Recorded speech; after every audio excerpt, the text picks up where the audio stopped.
All right, it is just 5:01. So I welcome everybody to our Broome Library monthly recognition series. We have with us Angela Jackson Brown. In partnership with the Center for Multicultural Engagement and generously supported by Student Instructionally Related Activities Funds, Broome Library is thrilled to present Angela Jackson Brown, offering our February monthly recognition lecture for Black History Month, titled Reclaiming the Black Family in Literature, One of the Many Reasons Why I Write. Angela is an award-winning writer, poet, and playwright who teaches creative writing in English at Ball State University in Muncie, Indiana. She's a graduate of Troy University, Auburn University, and the Spalding Low Residency MFA program in creative writing.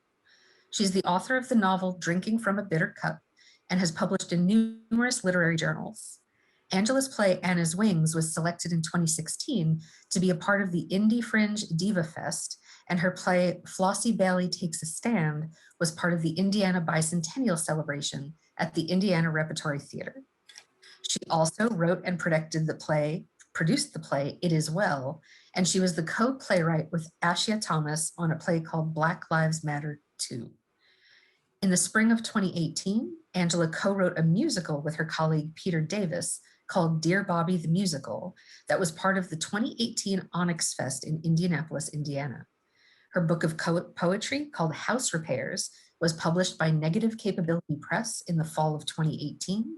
And in the fall of 2019, she directed and produced a play she wrote called Still Singing Those Weary Blues. Her new novel, When Stars Rain Down, to be published by Thomas Nelson, an imprint of HarperCollins, is forthcoming in April of 2021.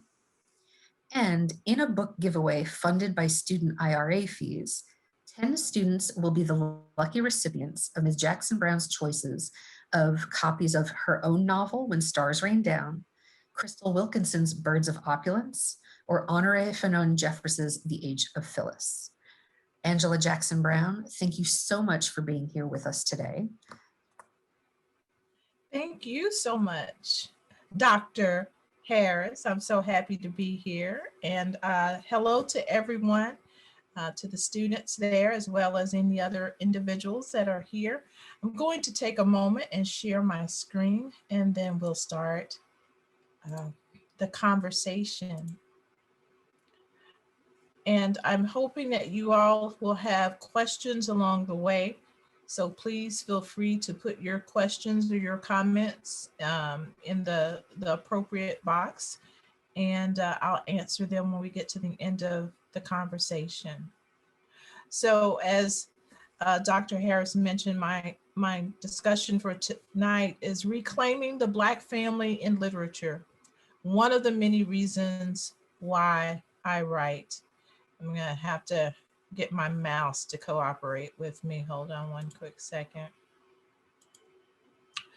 So Maryland School Librarian Melissa McDonald made the following comment. She says, when the only stories told in school libraries are white people's, then the message to Black, Hispanic, Asian, or Native students is clear. Your experience doesn't matter. Meanwhile, if you're a white kid who only sees and reads about white kids, you can get an inflated sense of how important whiteness is. And as a teacher who also teaches, I teach creative writing, but I also teach literature, I'm always surprised and then not surprised by how many students will come through my classes who have never studied African-American writers or Hispanic writers or Latino writers or Asian writers or Native writers, and that every opportunity that they've had to study literature, it has always been through the lens of either a white author or white characters. And I know we spend a lot of time during the month of February talking about the importance of diversity in literature as it relates to our students of color, but it's equally as important for other students who might not be in a minority group to recognize that there is not only writers out there who look different from them, sound different from them, but there's also books, books of poetry, novels, creative nonfiction, written by people of all different backgrounds. And as teachers, it's important for us to make sure that we are exposing our students to a variety of different literature. So the first family that I ever remember encountering in a book, and in this case, it was a series of books, because being the good nerd that I am, I read every single one of the Little House on the Prairie books, some of them multiple times as a young person. The first family I ever remember reading about were this family, the Ingalls family, and then later on the Wilder family, once Laura got married in the books. And that's what I learned to be the representation of an American family. And then along that same time, the Little House on the Prairie series, some of you can watch that on the oldie channels. I got to visually see the Ingalls family being represented. So that was my entree into fiction about families. And I was growing up in a rural town in Alabama, about as far away from a prairie as you can get. But that was all that I had to connect with as far as a little girl in a family that was quasi similar to mine. And it wasn't similar, but it was the best that I had, because that's what was in my school library. That was what was in our little town library, those types of books. So I didn't have a choice. I didn't even know that there were books out there about little Black girls like me, or Black families like mine. So the best that I could do was to see within those characters a little glimmer of myself and my daddy and the Black community that I grew up in. And if you can imagine what that does for a young girl who wanted to be a writer from the first time I could hold a crayon in my hand. I didn't even know what that meant, but I knew that words were magic. And then if you put them on page, that meant something important. And then my daddy, who always believed in supporting me, was quick to say, you're going to be a writer someday. But it was very difficult for me to believe that, because I'd never seen anyone who looked like me writing books. And I definitely didn't see anyone who looked like me inside of the books that I did read. So it wasn't until I was in third grade that I had my first encounter with a Black author, and that was the book, I Know Why the Caged Bird Sings. My third grade teacher, Mrs. Kennedy, realized that I was quickly going through all of the books that were allocated for the children. And so she went into her personal library and she gave me this book. And I remember looking at the cover and seeing beautiful Dr. Maya Angelou on the cover, and nothing was clicking. I didn't recognize that the woman on the book was the woman that wrote the book. It just didn't make sense, because up until then, I'd never seen it. So I said to her, who is this woman on the book? And she says, that's Dr. Maya Angelou.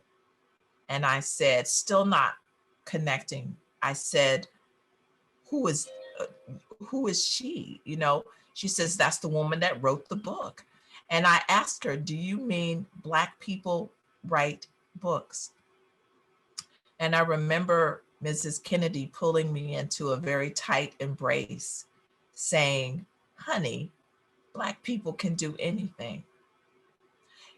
Until I had it validated by both that teacher and the cover of that book, I didn't know that what I wanted to do was even possible. And as educators, we have to recognize that for many of our students, it's not enough for them to have passion. They need to be able to envision themselves doing the thing that they're passionate about. If they never see paintings by Black artists, it might be difficult for them to reconcile for themselves that they could eventually become a painter or a sculptor. So the same thing was true for me. I knew I could put words on the page and they sounded pretty good, but the very thought that my words could then become part of a book was just not something that I could imagine until Mrs. Kennedy said, yes, you can become a writer. As I explored my local library, both the school library and the town library, I didn't find any more books like I Know Why the Caged Bird Sings, and Mrs. Kennedy retired soon afterwards. So I didn't have the ability to go back to her and say, are there other books like this one? So instead, I read the books that the librarians encouraged me to read, very well-written books, but still I was back to my original place of not seeing myself in the books in a way that made sense to me. I found books like To Kill a Mockingbird by Harper Lee, The Adventures of Huckleberry Finn by Mark Twain, Uncle Tom's Cabin, and the book that probably did me the worst damage emotionally for a while was Gone with the Wind by Margaret Mitchell. All well-written books, but books that did not do a good service to an inquisitive young mind like mine. All of the books that I've mentioned have Black characters as window dressers. They take up space in the book, but we never get to see the characters from the vantage point of Blackness. We see them through the eyes of white authors, and their viewpoint of these characters is based on their own racist and or white-centered ideologies. Harper Lee, of all of them, probably had the most sensitive approach to writing about Black characters. But even in her books, there were things missing. And I think Harper Lee herself would have acknowledged that a large part of it had to do with her inability to know the Black experience. Hence why we got the story through the eyes of Scout, and then likewise through her view of her father, Atticus. Imagine how damaging such books were for the psyche of a young girl who dreamed of writing books, but only saw images of herself that were stereotypical at best and mentally abusive at worst. I believed these books to be sacred, and I did at that time, and I still do. I think books are sacred in a sense. Hence why I judge them so harshly sometimes when they're not written at a level that I know they should be. So I believe books to be sacred. So if it was in a book, I thought it had to be true. And I wasn't alone in that viewpoint. Even great books can fail us. In To Kill a Mockingbird, the Black characters are only there to serve the purpose of validating the goodness of Atticus, Scout, Jim, and a scant few others. We don't learn much of anything about Calpurnia. We know she raised a grown son, Zebo, but we never learn anything about how Zebo came about. There is no mention of a father.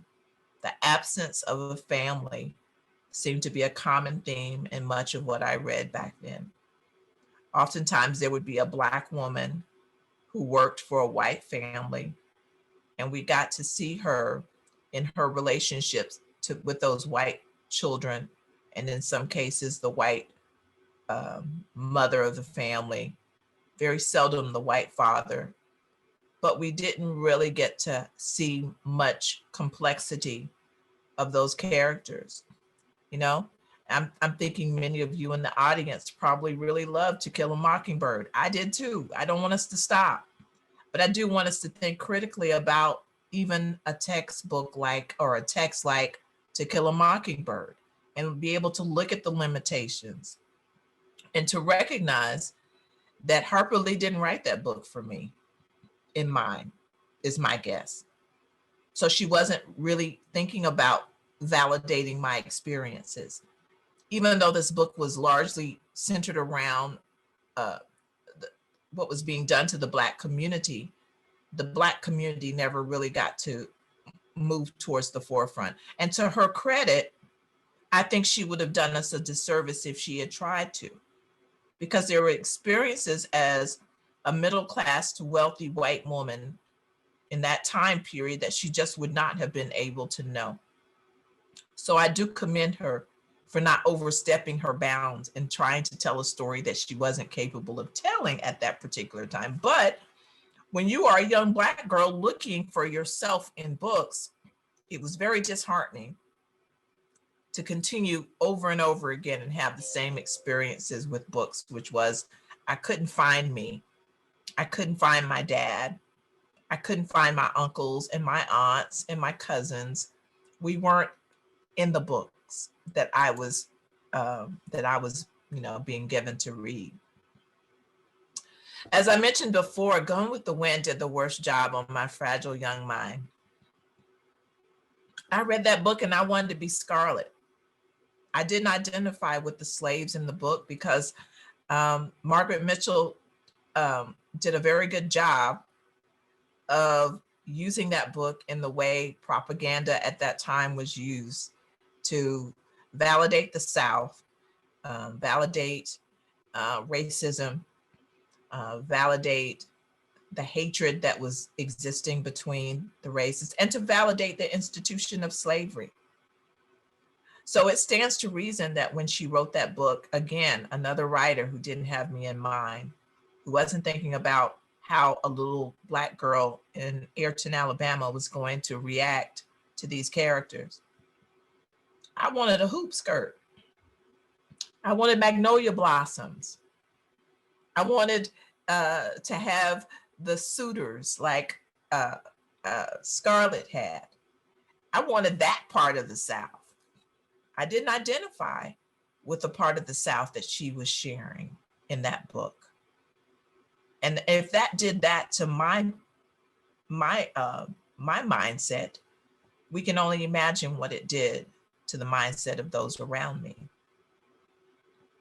So just like Margaret Mitchell intended, the white characters came across as interesting, exciting, multidimensional, and the Black characters, who were all slaves and carpetbaggers, came across as docile, ignorant, violent, despicable.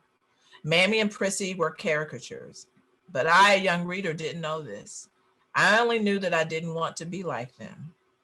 I wanted to be like Scarlet, or maybe even Melanie, but really I loved the spunk of Scarlet more than I loved the goodness of Melanie Wilkes. And that was very intentional on the part of the author. So yet again, we've got examples of literature that did not really illustrate what Black people looked like, and definitely not what the Black family looked like. In Gone with the Wind, we never find out if Mammy had a family. Did she have a husband? Did she have children? Were they sold away from her? What did she do when she wasn't serving the white family in the big house?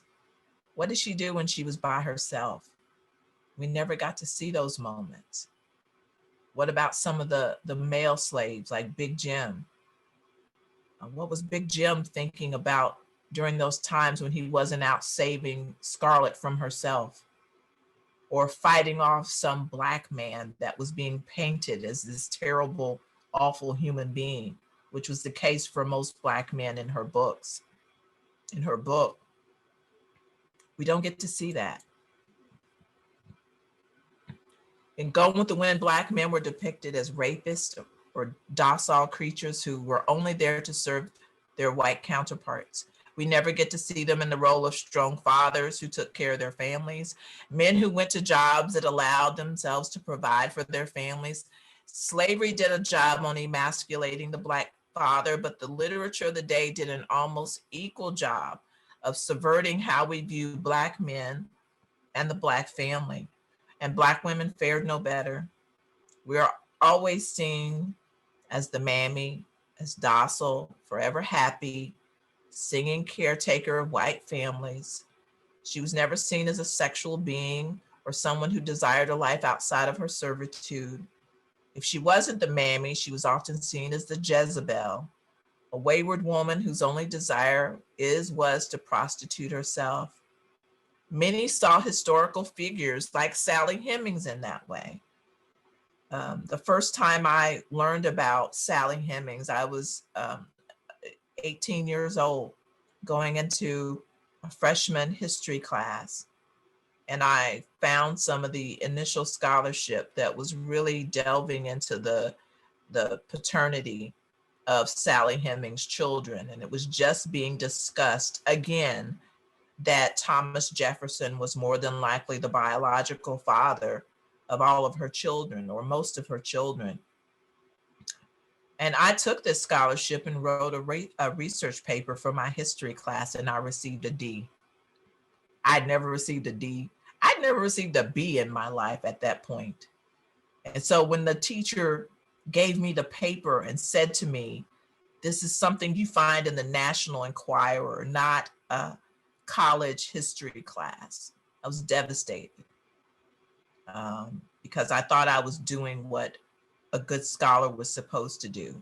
I was taking the information that was there and I was reporting on it in my paper. But if we look even at how Sally Hemings, this historical figure, is depicted in movies, in books. She was a 13 to 14-year-old child, this much we do know, who was continuously raped by the founding father, Thomas Jefferson. And we can use all sorts of pretty language, but at the end of the day, that's exactly what happens when a 13 to 14-year-old child is put into a situation with a man in his 40s. Even if we put it in the context of the time period, it was still a situation where one dominated the other, and we know exactly who was the one with the power. Yet if you look at many books and movies, most of them written by in most cases a white male, we found that Sally is depicted as this tempest who trapped Thomas Jefferson into a sexual relationship with her, or she is depicted as a willing accomplice, someone who was in a, quote, relationship. If you go to the website for Thomas Jefferson's home, you'll find the language used is that she was his mistress. They were in a relationship. All language that's used to change the whole way that we look at what happened between them. And again, I'm a young person reading all of this material, processing it, trying to come to terms. How does this reconcile with the Black community that I grew up in? How does this fit with what I see as the way in which women are supposed to be treated, especially little girls? So either way, we are left with a poor example of what it means to be Black and what the Black family looks like. Eventually, I got tired of reading books that seemed to go out of their way to diminish my Black community. I desperately craved more books that looked like, sounded like, I Know Why the Caged Bird Sings. So I began to adopt the mindset of Toni Morrison long before I ever heard her quote. If there's a book that you want to read, but it hasn't been written yet, then you must write it. So I hope there are some creative writers in the audience, and that if you are still on a search for a certain type of book and you can't find it in your local library and Amazon's not carrying it, then maybe that means you sit down and you make the effort to tell that story yourself. So as a young girl in rural Alabama, I needed to see my stories in print. It was a struggle because the people in charge of my education did not understand the importance of diverse books. And it wasn't that they were intentionally trying to be obtuse. It wasn't that they were intentionally trying to deprive me of literature that would be important to my mental growth. It was that they didn't know it was out there either. And oftentimes you don't know what to look for when you don't know what to look for. If you don't know that it exists, then you don't know to go on a quest to find it. So I did my own digging, and I found books like The Autobiography of Malcolm X, Roots, A Gathering of Old Men, Their Eyes Were Watching God, Gorilla My Love, and the floodgates just continued to open to a point where I got in a kick where I was saying to myself, I am not going to read any more books written by anyone other than Black writers, because I felt like I had spent probably a good 18 to 20 years being force-fed literature that did not bear any resemblance to my existence. So I went on a reading kick where I said, as if the writers don't look like me, if the characters don't sound like the community I'm from, I don't want to read it. Now I've lifted that ban since then, but for that time, I needed to feel the intimacy of Blackness, of a Black writer who I didn't have to worry if they understood those subtle looks, those silent conversations that exist between Black people when they are communicating with each other, that others don't know what those subtle looks, those off the cuff remarks that maybe no one else picks up on. I needed that in a book, and I needed it for a consistent period of time. So I went on that journey, and I did read mainly books by Black writers for a period of time. So I had to figure out how I was going to become a writer like these literary giants. So I began a journey of studying. When I would go buy a book, I would buy 2 copies. One copy was to go on the shelf. The other copy was for me to study the book and to try to figure out what this writer was doing. And I did this long before I knew there was an MFA in creative writing. I just knew that I could figure out what they were doing if I just broke it down to its smallest components. So I marked up the book, I circled things, I underlined, I annotated, I did all of these things to teach myself how to be a writer like some of my favorite authors. And I still do that to this day. I always get at least 2 copies of a book because I want to be in communion with that writer and to try to imagine what he, she, or they were thinking when they were putting words on the page. A middle school librarian from Tennessee, Erica Long, says, a good book can help you understand what it's like for people who don't share your race, your religion, your sexual orientation, or socioeconomic status. Diverse books teach empathy. That's why we all need books that are diverse. It's not because we just want to put one group over the other. It's that through books, people learn about other cultures in ways that they don't by sitting and watching CNN or Fox News or MSNBC, or by even watching a movie on Netflix. There's something that's spiritual that takes place in the reading of a book that connects people in ways that I don't even know how to explain it myself, but I know that it's important. And that if you are a teacher, and even if every child in your classroom looks the same, they still need diverse books. Diverse books are as much for the kid that doesn't identify with the person in the book as the one who does. We all need to be exposed to people and places and things that are different than what we're familiar with. When I first started writing my novel, When Stars Rain Down, it was partly in response to a previously published book by a non-Black writer who wrote a book about domestic workers from the South. And I took great offense to this book because I felt like the South I knew and the Black housekeepers I grew up knowing were nothing like what was depicted in this book. So I wanted to write a novel that honored these women and the men who loved them. I wanted to show a Black community and Black families who were intact and who deeply were in tune with each other. I'm gonna look at my time real quick because I do want to read you just a little passage. And I think this is a good interruption point to do it. So when I think about the domestic workers from my community, I think about the work that they did most definitely. But I also think about them in terms of after work and what the community felt like when the white gaze, Gaze, was not there. So I'm going to read you just a little from When Stars Rain Down.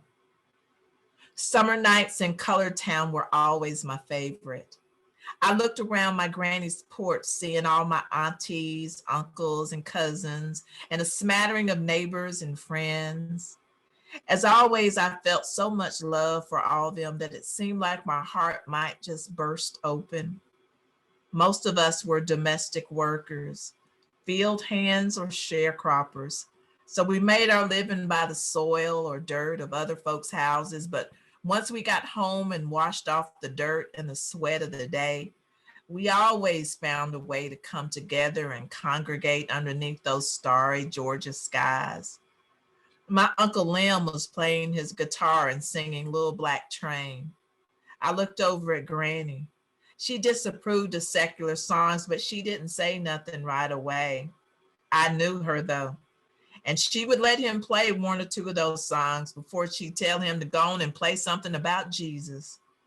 And of course, Uncle Lem would comply and flow right into Precious Lord or Pearly White City. If Mr. Toad, our next door neighbor, hadn't already had too much to drink for the night, he would join in and play his harmonica. Once he and Uncle Lem started playing gospel songs, all the colored town would join in singing from the various porches. It sounded like a celestial choir singing. I leaned back, resting my head on my cousin Lucille's leg. The porch was so full of people that by the time I got home from work, there were no more seats. About 30 houses lined the streets of Colored Town, and almost all of them were my kin, or folks who loved me like I was their relation. The houses were so close that whatever went on inside those thin walls, everybody close by heard it. On any given night, you might hear soft quarrels, the sounds of lovemaking, or the giggles and laughter that were just natural sounds to hear among those of us who lived in Colored Town. Not a one of us was rich, but we had all that we ever needed, and that was each other. All throughout our little community, the smells of summer squash, mustard greens, sweet corn cooking filled the air, along with the sweet, mouth-watering smell of peaches almost ripe enough to pick from the trees. And it wouldn't be summer if somebody didn't crack open the watermelon, causing all the young children to line up, impatiently waiting for some of nature's candy. I had already eaten supper, but I was tempted to get in the watermelon line myself. My Uncle Lil Bud had a gaggle of young'uns lined up to get a slice. Even with the drought, those melons would be refreshing in weather like this. So when I thought about writing a book that focused on Black people, particularly Black women who worked in white homes as their housekeepers or as their nannies, babysitters, I knew that their story was bigger than the work that they did. And I knew that their stories deserved to be respected and honored. And I also knew that I wanted to be able to show that, yes, everybody is entitled to write whatever stories they want to write, but there is a certain level of honor and dignity that as writers we have to give to our characters. And if we're not doing that, then we're doing a disservice to our characters. We're doing a disservice to ourselves as writers, but we're also doing a disservice to those who read the words on the page and take it to be the gospel. When I read Gone with the Wind as a little girl, I trusted Margaret Mitchell. I trusted that the depiction of my people that she put in her book was accurate, because a book was, I felt like the books on my shelf were equal to my King James Bible that I kept in my bedroom, because it was a book. And I thought all books were sacred, and that all books came about as a result of the truth, capital T. So it's important. And I do take the role as a writer very seriously. All right, so the consensus is that we need more diverse books. That's a given. But the problem arises when we must decide who gets the right to tell the story of Black people and Black families, or any culture for that matter. So my visceral reaction to that question is Black writers should be the gatekeepers when it comes to telling our stories, period. But then I also know that it is, and I know that it's because of the history of racist filled rhetoric that has permeated books written by predominantly white writers. Even those with good intentions often drop the ball. So the bottom line is that I have trust issues for who gets to tell my story, or the stories of people who look like me, because I've seen it go wrong in so many ways. And the publishing industry is run primarily by individuals who don't look like me. And many times they don't know what to challenge in a book. You know, they know if the book is well written, but they don't always know if the story is getting to the heart of what's true and what's not.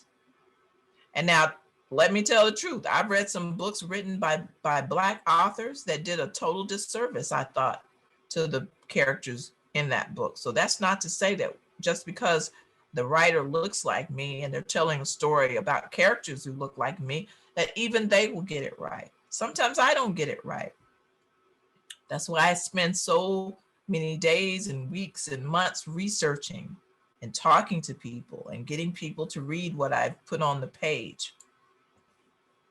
There's a quote that I don't know if Kit DeWall is actually the one who said it originally, but she's been credited for it so many times that I'm going to give her credit for it tonight, which is don't dip your pen in someone else's blood.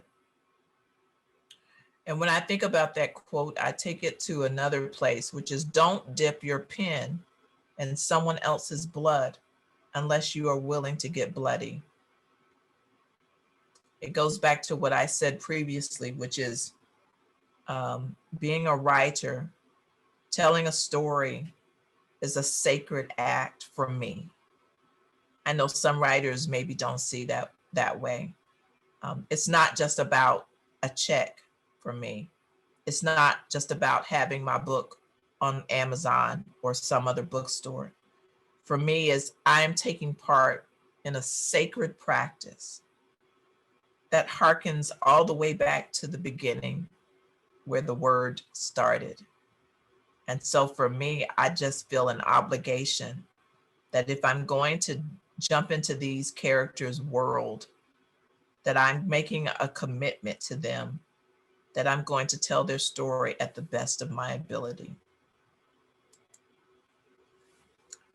Writers must avoid literary blackface. If you're writing about another culture, understand you're not going to be able to write about the culture in an authentic way unless you are willing to do the emotional and physical work or physical labor to get on the inside of your characters. Some things are not apparent to the eye. There are ways different cultures communicate that you cannot just by rereading To Kill a Mockingbird or Gone with the Wind. You cannot understand life in the hood by simply watching Boys in the Hood. Crazy Rich Asians does not tell you about the Asian culture. Watching Pocahontas is not going to tell you what Native culture was like so many years ago. The amount of effort that it takes to get it right is very labor intensive, and it can be exhausting. If writers want to have Black characters in their work, they need to ensure that they are fully rounded, viable, flawed, sometimes unlikable, but believable and authentic people, not representative of a whole culture, but representative of themselves. As writers, we have to be the other. So I don't always just write about Black characters. Most times I do. But the book, I have a book that's going to be coming out in 2022. And one of the characters is a white male. Never tried that before. It was a very scary process for me because I normally write characters that I feel somewhat comfortable being in that space. So I wrote, it's already written. So there's still editorial things to do, but the book is written. But it was very difficult for me to get into his head and to make sure that I was being authentic and that I wasn't putting my own desire for him onto him, but that I was allowing this character to be who he was and who he would have been in 1946 when the book is set. But I've had lots of people read it who I trust and who I know the background and would know the culture. I've done research on top of research, so I feel very comfortable with the voice. But there's still that little whisper in my ear that says, "Girl, are you sure? Are you sure that's a road you want to go down?" Because you've been busy telling people to be careful about dipping your pen in someone else's blood. But again, my quote was to go along with that: be willing to get bloody, be willing to get dirty, be willing to take your ego out of the equation and be open to people telling you that you got it wrong, which is something that I do every day. I listen to the voices of critics. I listen to the voice of my agent, of my editor, because I trust them to tell me if they see something that's not working. So as writers, we have to be the other. Without it, we would have no literature, no great stories, no murder mysteries, no great romances, no historical novels, no science fiction, no fantasy. But when we become the other, we need to always act with respect and recognize the value of what we discover, show by our attitudes and our acknowledgments that we aren't just appropriating, but we are seeking to understand. As a writer, my quest is always a quest to understand these characters better. And every day I go to my computer with an open spirit saying, I want to know more about you. Let me know your story. Tell me who you are. And I do my best to listen.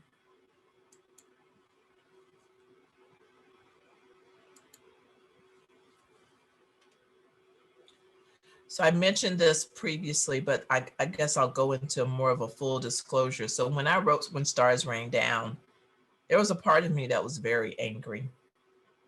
A book that I will not name, but by now I think you probably have figured out what that book was.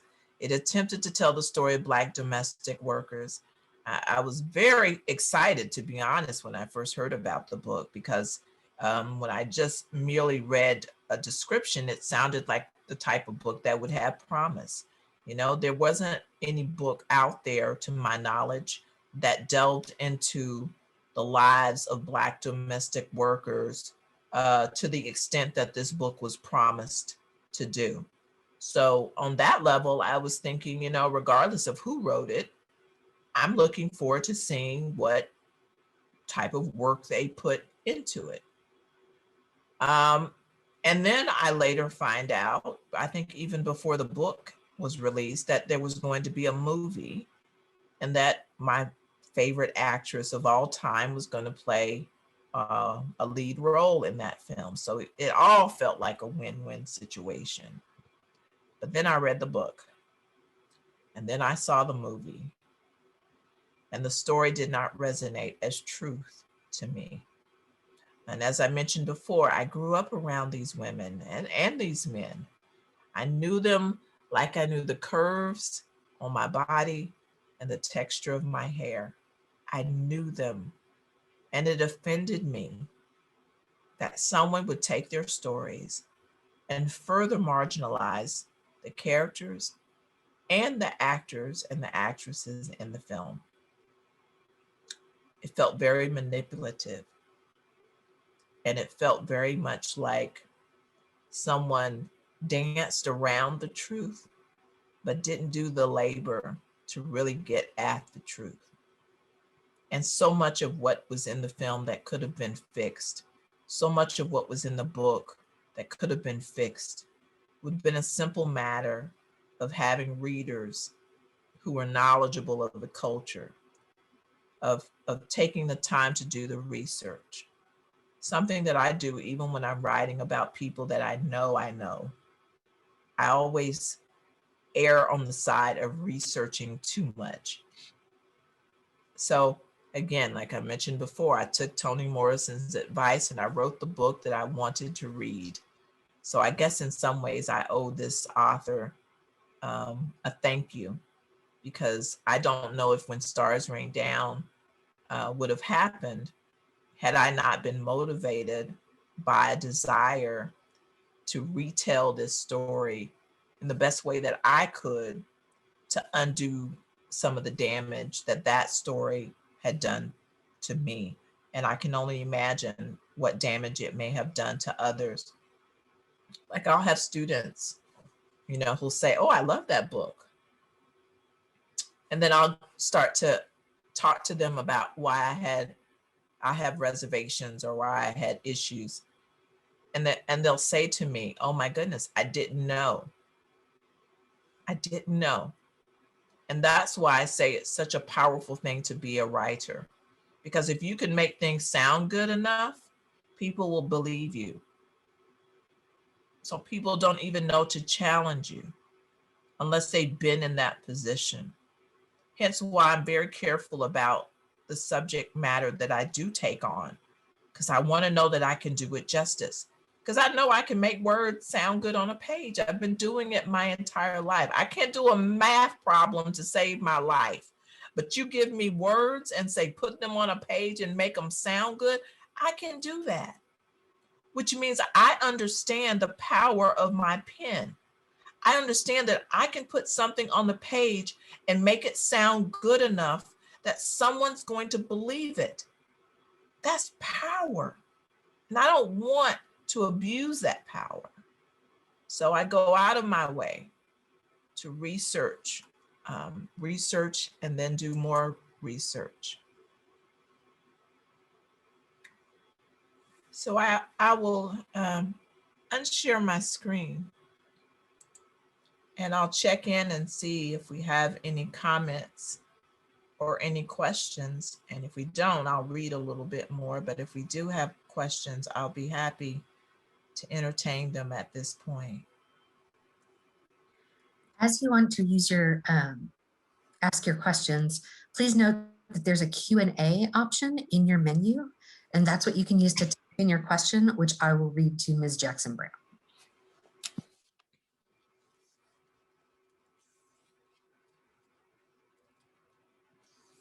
Do we have any questions right now? We do not. Okay. Would you like to read? I think I will. I think I will read a little bit to you. Let me find my point that I'd like to start.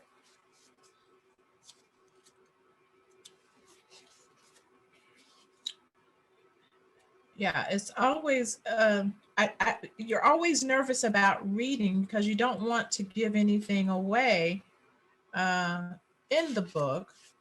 So I think I'll just go back to page 1. That's always a safe place to start. So I'll read a little bit and then we'll check in and see if we have any questions. Chapter 1. The inside of Miss Peggy's house was hot like the end of days the preachers preached about during summertime revival meetings. My pastor, Reverend Perkins, said just this past Sunday that if this heat was a clue of how hot hell was going to be, we should all be lined up to get rebaptized. This type of heat was new to all of us and had some of the end of days crowd prophesizing that maybe this was the end of times. I didn't know about that, but I knew one thing. This heat made everything unbearable, especially cooking and cleaning. I was naturally thin, and usually when everybody else was soaked with sweat, I was walking around with a sweater on. But this day I felt like somebody had drenched me in water. We've been experiencing unseasonable weather since the middle of April. Tornadoes had been hitting all around us, and it only got worse as the days went on. Now we were in the middle of one of the worst droughts to ever hit the state of Georgia. Lou Zeller on WSB radio said 1936 would go down as one of the deadliest years when it came to the weather. It most surely felt like Mother Nature was on a warpath and we were her targets. Of course, it didn't help that I was stuck cooking in the kitchen like it was the day before Christmas instead of the middle of June. I would be 18 in a few days, and I had planned on spending this day shopping in Atlanta with my cousin Lucille. She and I were going to go look for outfits to wear to Founders Day in a few weeks, a celebration that had been going on in Parsons, Georgia since before Granny was born. Everybody, young or old, colored or white, wanted to be at Founders Day dressed in their best outfits. Yet here I was, cooking and cleaning at Miss Peggy's house instead of gazing at dresses made out of tulle, taffeta, and silk. I wasn't planning on buying one of those off the rack dresses since I was pretty handy with a needle and a thread. I planned on making the dress that I liked and saving some money. I had asked for the day off weeks before, and Granny and Miss Peggy had said yes. But when Miss Peggy told me Jimmy Earl was coming home on the same day as my trip to Atlanta, I knew I had to stay and help her and Granny get ready. Both of them were too old to try to cook and clean in all this heat.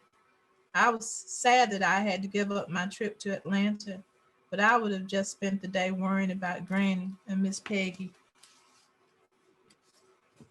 Thank you for that. It looks like we do have a couple of questions and comments. Okay. I have a question. What is the first place you would send a non-diverse teacher to find quality diverse literature aside from your own books? Well, the good thing about the internet is that just a simple Google search and you'll find lists that give you examples of some quality literature that you can assign to your students, whether they're elementary, middle school, YA, or adult. Bustle magazine has a list that comes out every year that gives you a list of the most current books coming out for that season. Buzz Books will also give you a list of books that are coming out that are already being evaluated by critics to be books to look forward to. Um, the library, um, the I'm trying to think of the proper name for it, Colleen. You might be able to help me, but I know the Librarians Association, they put out a list of books that have been vetted. So that is really helpful because, especially as a teacher, you want to make sure that whatever it is you're assigning are books that someone else has already maybe, given it the thumbs up. So it's an association of librarians. I'm not giving it the correct name, but I do know if you Google librarians and association and then books by African American writers, you'll be able to find lists that will be helpful. Yes, it might be the American Library Association. Exactly, that's it, the American Perfect. Library Association. All right, it looks like we have a comment for you. No questions, but I wanted to say thank you for a great presentation. I would love to buy your book. Oh, thank you. Thank you very much. You can go to my website, angelajacksonbrown.com, and you'll see the links to ways to buy my book. I do encourage you, though, if you do buy a copy of my book or any other author, please try to buy it from a local bookseller. Um, uh, the way in which books are sold these days, you can get your books almost as fast from a local bookseller as you can from Amazon or some of the other larger chains. And not to say that I don't want people to go to Amazon if that's your place of choice, absolutely. But our local bookstores are suffering, especially during these times. So if we can support them, it's a good thing. So buy local when you can. Thank you. Do we have any other questions or comments at this time? Okay, a question related to your writing process. How long does or did it take for this book to go from an idea to a fully published work? I'm very excited to purchase your book when it comes out from a local store. Excellent. Okay, so this book started as the main character in this book was a minor character in a short story I wrote when I was in graduate school. Actually, Dr. Harris and I, we were in graduate school together at the same program, Spalding Low Residency Program. And it's so this world, this fictitious world, Parsons, Georgia, was a part of my thesis. And as I mentioned, I knew I wanted to write a book about a maid or a housekeeper, and I wanted her to be a young woman, and I wanted her to like being a housekeeper. So often when we read books about people who are domestic workers or housekeepers, they're doing it, but they want to go to something else. And I wanted her to embrace what she did. She enjoys cooking. She enjoys cleaning. So I knew I wanted that. And so I started thinking, I'm like, do I have a character like that already in something? And I remembered this one sentence mention of this character from that collection that I wrote in late 2009. And I said, okay, I need to talk to her. I need to figure out who she is. I need to figure out what her story is. And so I started working on it in earnest somewhere around 2015. And then I just kept working on it.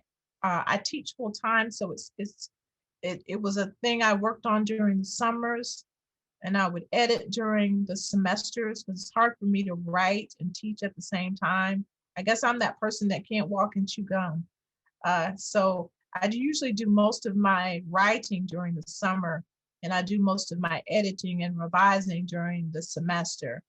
And so Opal just started, coming to life. And then the rest of this community of hers, Colored Town in Parsons, Georgia, I just, kept building on until I created this world.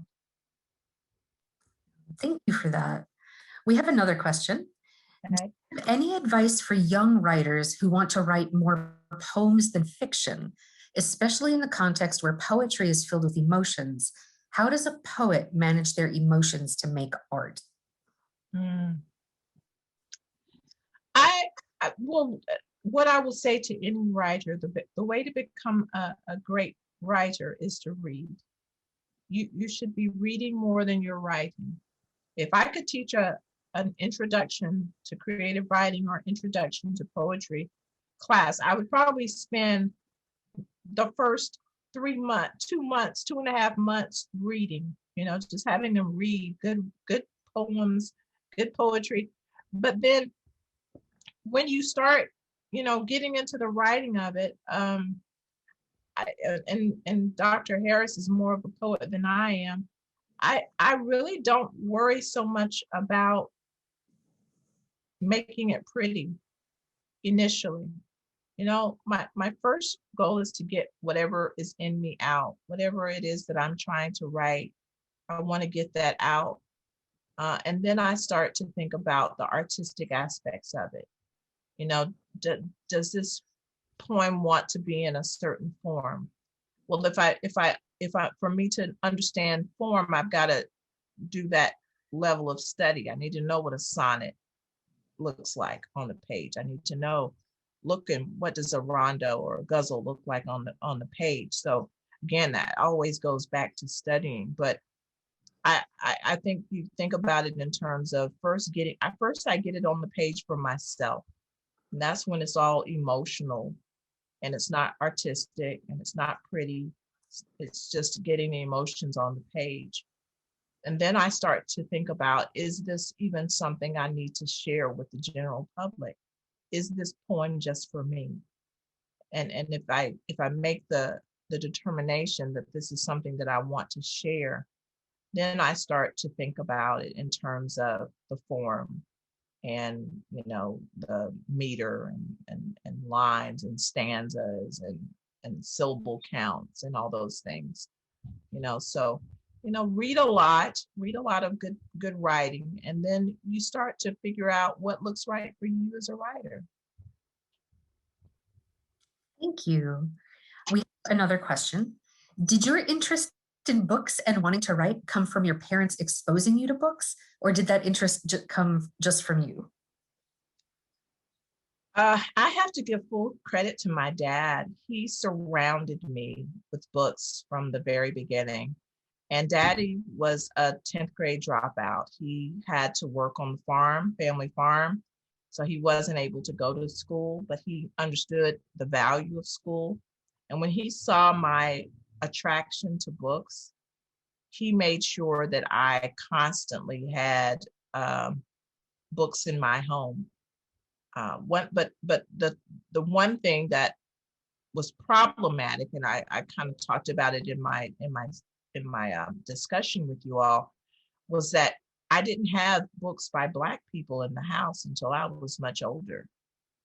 And he didn't know what books were out there. He went to the librarian, he went to my teachers, and he asked them, you know, what are the kind of books I should get for her?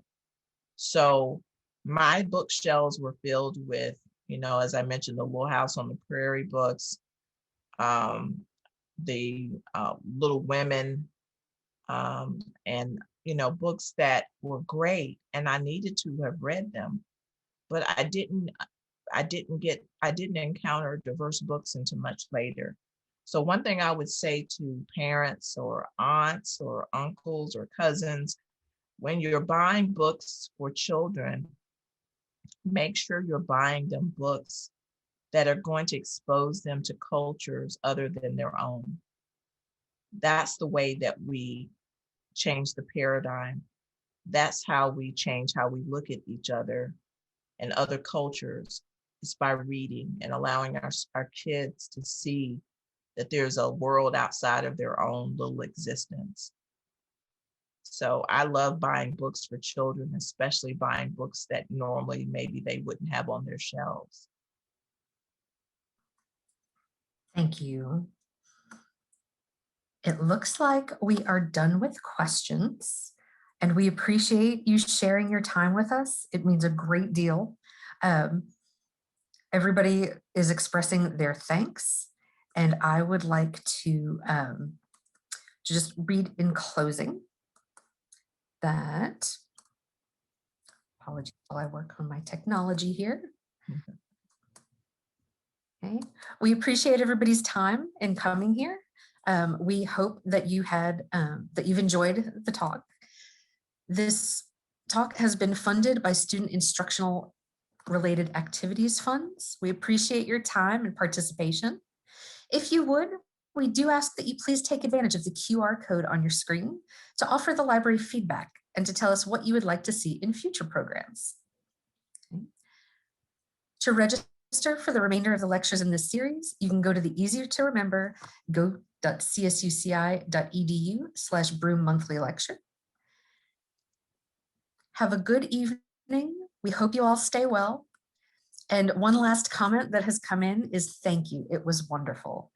Jackson Brown, thank you so much for spending your evening with us. We really appreciate it. Thank you. Have a wonderful day. To offer the library feedback and to tell us what you would like to see in future programs. Okay. To register for the remainder of the lectures in this series, you can go to the easier to remember go.csuci.edu/Broom Monthly Lecture. Have a good evening. We hope you all stay well. And one last comment that has come in is thank you. It was wonderful. Jackson Brown, thank you so much for spending your evening with us. We really appreciate it.